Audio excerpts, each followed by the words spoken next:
মিরাজ ছোট লোকের মতো কাজ করেছে, তবে শিক্ষা হয়েছে আমার। রান আউট কাণ্ড এবং বাংলাদেশের কাছে রীতিমতো দাপটীয় জয়ের পর মেহেদী মিরাজ লিটন কুমার দাসকে নিয়ে এবার সংবাদ সম্মেলনে একই বোমা ফাটালেন সেই সমালোচিত ক্রিকেটার সালমান আগা। রীতিমতো আবারও বাংলাদেশকে নিয়ে একই মন্তব্য করলেন।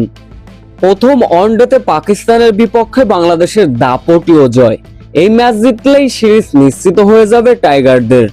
এমন সমীকরণে দ্বিতীয় ওয়ানডেতে আগে ব্যাটিং করতে নেমেছিল পাকিস্তান। টান টান উত্তেজনায় ম্যাচটি গড়ালো প্রথম ইনিংসে। মোহাম্মদ রেজওয়ান এবং সালমান আগা যখন 100-রও ঊর্ধ্বে পার্টনারশিপ গড়লেন, মেহেদী মিরাজের সঙ্গে বাগদ্বন্দ্বে জড়ালেন। রান আউট কাণ্ডে রীতিমতো সোশ্যাল মিডিয়া তোলপাড় হয়ে যায়। পুশ করা ছিল মোহাম্মদ রেজওয়ানের ওই বলটি।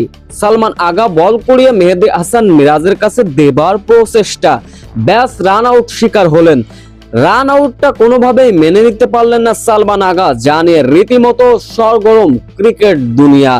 সালমান আগা রীতিমতো বাংলাদেশ ক্রিকেটারদের দিকে চরমভাবে ক্ষেপে গেলেন, দুর্ব্যবহার করলেন।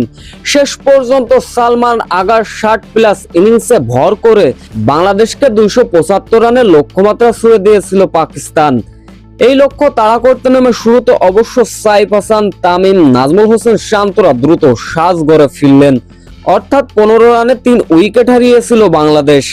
এরপর বৃষ্টির হানা, প্রায় 2 ঘন্টা থাকে খেলার বিরতি। বৃষ্টি বিঘ্নিত ম্যাচ, বাংলাদেশের ওভার কমিয়ে আনা হলো 32 ওভারে। বাংলাদেশের টার্গেটটা দাঁড়িয়েছিল 243। সেই লক্ষ্য পেয়ে লিটন কুমার দাস হাত খুলে খেলছিলেন, তহিদ হৃদয়ও দিচ্ছিলেন তার যোগ্য জবাব। যখন দুর্দান্ত ব্যাটিং করছিলেন লিটন কুমার দাস, ব্যক্তিগত 33 বলে 41 রানে তিনি অবশ্য সাজঘরে ফিরলেন।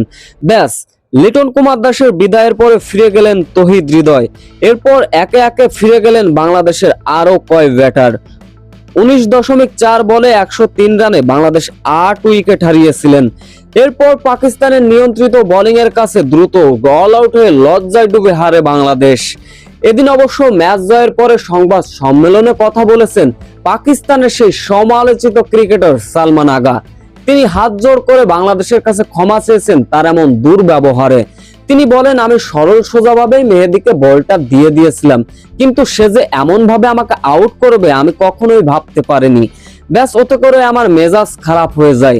তাই বাংলাদেশি ক্রিকেটারদের উপর আমি অমন আচরণ করেছি, তার জন্য আমি দুঃখিত। তবে এমন কাণ্ডের পর শিক্ষা হলো আমার, ক্রিকেটে কোনো সরলতার সুযোগ নাই।